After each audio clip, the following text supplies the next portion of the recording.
উত্তরবঙ্গের যে Northern most যে ডিস্ট্রিক্টগুলো আছে 5টা, মানে দার্জিলিং, জলপাইগুড়ি, ওই যে 5টা, ওই 5টা জেলাতে কিন্তু আপনার প্রথম 3 দিন মানে আজকাল পরশু আপনার লাইট টু মডারেট রেন হওয়ার সম্ভাবনা আছে।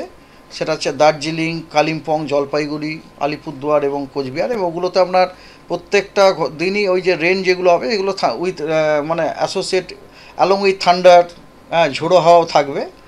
30 থেকে 40, কখনো ধরুন 40 থেকে 50, 50 থেকে 60ও হতে পারে।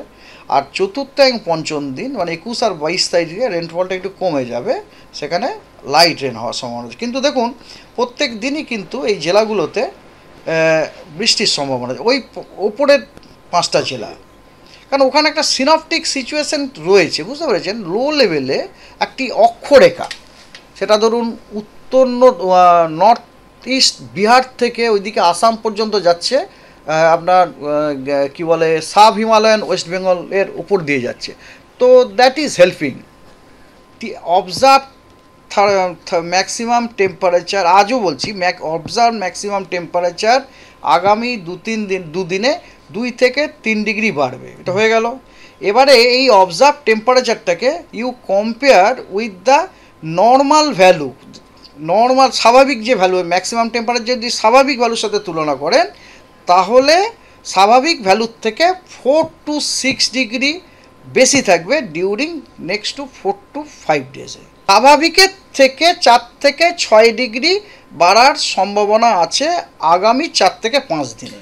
কলকাতাতে ধরুন আপনার যদি 2 ডিগ্রিও বাড়ে, ফর এক্সাম্পল 42 ডিগ্রি যদি হয়, তো 42 ডিগ্রি কলকাতা আমার মনে হচ্ছে হিটওয়েভ হয়তো হবে না, টাচ মানে পাশ দিয়ে বেরিয়ে যাবে হয়তো। 22 তারিখের পরে হয়তো লাইট থান্ডারস্টর্ম অ্যাক্টিভিটি সম্ভব, সেটা এখন থেকে বলা একটু মুশকিলের ব্যাপার আছে। আমরা যেটুকু দেখলাম 22 তারিখ পর্যন্ত কোনো সম্ভাবনা আমরা দেখতে পাচ্ছি না আর কি বৃষ্টি বাদলার।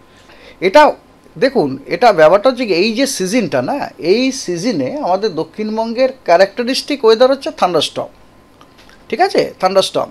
এবার থান্ডারস্টর্মটার আপনি যদি প্রক্রিয়াটা দেখেন, এটা এরকম হয় যে ল্যান্ড এরিয়া বেশ হিটেড হয়ে গেল, যেই হিটেড হয়ে গেল হাওয়া আপনার হালকা হলো, হাওয়া হালকা হলে হাওয়াটা উপরে ওঠার করে।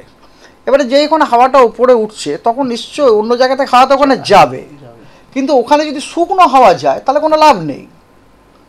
ওখানে যদি শুকনো হাওয়া যায় কোনো লাভ হবে না। ওখানে ময়েস্ট হাওয়া যদি যায়, মানে ওয়াটার ভেপার যদি যায়, তাহলেই সেটা সম্ভব। ময়েশ্চারের সোর্সটা কে? ময়েশ্চারের সোর্স হচ্ছে বে অফ বেঙ্গলের সিজনাল অ্যান্টিসাইক্লোন।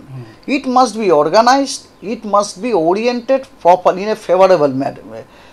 আনফর্চুনেটলি মানে যেটা ঘটনা বলছে, আমরা রেগুলার চার্ট দেখি, তাতে দেখা যাচ্ছে লো লেভেলে যে বে অফ বেঙ্গলের যে anticyclone, it is very very disorganised, very very disoriented, as a result of which our West Bengal coast, South Bengal, it is not at all getting the moisture supply from that anticyclone.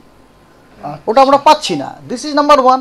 দ্বিতীয় কথা হচ্ছে এই সিজনে আর একটা weather হয়, সেটা হচ্ছে, সেটাকে আমরা বলি আমাদের ভাষায় বলি ওয়েস্টার্লি সিস্টেম, মানে যেগুলো শীতকালের যে ওয়েদার, যেগুলো ওয়েস্ট থেকে যেগুলো আসে। এবার শীতকাল ওয়েস্টার্লি সিস্টেম মানে কি বলুন তো, বড় বড় ট্রাফ ওয়েভের মতো হয়। এবারে ওগুলো যদি খুব বড় বড় হয় মনে করুন, তাহলে কি হয়, ওরা অনেক সাউথ ল্যাটিটিউড পর্যন্ত পেনেট্রেট করে যায়। তো ওরা যদি পেনেট্রেট করে তাহলে কী হয় বলুন তো দেখি, তাহলে অনেক সাউথ ল্যাটিটিউড পর্যন্ত নর্থ ওয়েস্টার্লি উইন্ড আসে, মানে wind from north west direction. হ্যাঁ, and that is happening now. আমাদের রিজিয়নে দুটো ঘটনা ঘটছে, একটা হচ্ছে our region is getting north westerly wind or westerly wind, which is drier and which is warmer. This is number one. And our region is not getting any moisture supply from the Bay of Bengal. আমরা এই তো বললাম আগামী 5 দিন তারপরেও যে পরিবর্তন হবে, তারপরে পরিবর্তন হতেই পারে, হবে না আমি বলতে পারি না। তারপরে পরিবর্তন মনে করুন এই যে ওয়েস্টার্লি সিস্টেম, ও যদি পাস করে বেরিয়ে চলে, আর তারপরে যদি ওয়েস্টার্লি সিস্টেম না, এটা হচ্ছে অনেকটা কিরম বলুন তো, দুটো ভিড় ভাবুন মনে মনে, আমি ওয়েদার ভুলে যান, দুটো ভিড়। একটা ভিড় মনে করুন এই দিক থেকে আসছে, আর একটা ভিড় মনে করুন এই দিক থেকে আসছে, এদিক থেকে এসে এরম করে আসছে, এরম করে এসে ওর ইচ্ছে হচ্ছে পশ্চিমবঙ্গে ঢোকার, কিন্তু এই ভিড়টা এসে কি করলো, এই ভিড়টাকে নিয়ে একদম করে এরম করে সোজা বাংলাদেশে ঢুকে গেল। হ্যাঁ 19-20, হ্যাঁ 19-20 সম্বন্ধে বললাম যে 2 to 4 days, মানে ডে 2 থেকে ডে 4, মানে আমি বলতে চাইছি 19, 20, 21, 22 এই 4 দিনই সব কটা ডিস্ট্রিক্টস মানে ওয়েস্ট, কোস্টাল, গ্যাঞ্জেটিক সব কটা ডিস্ট্রিক্টে আপনার হিটওয়েভ আছে। এবং তার মধ্যে কিছু ডিস্ট্রিক্ট মানে কোন ডিস্ট্রিক্ট, সেটা হচ্ছে ওয়েস্টের যে ডিস্ট্রিক্টগুলো ইনক্লুডিং ইস্ট মেদিনীপুর, সেখানে আপনার মডারেট হিটওয়েভেরও সম্ভাবনা আছে কিছু দু এক জায়গাতে। মডারেট হিটওয়েভ মানে হচ্ছে ওখানে আপনার সতর্কতার কালারটা হচ্ছে অরেঞ্জ, মানে ওখানে অ্যাকশন নিতে বলা হচ্ছে, বুঝতে পেরেছেন তো। আর অন্যগুলোতে হিটওয়েভগুলোতে আমরা ইয়েলো। এটা 20 তারিখ পর্যন্ত, এটা হচ্ছে 18 দাঁড়ান, আজকে 19, 20, 21, 22 তারিখ পর্যন্ত, 22 তারিখ পর্যন্ত।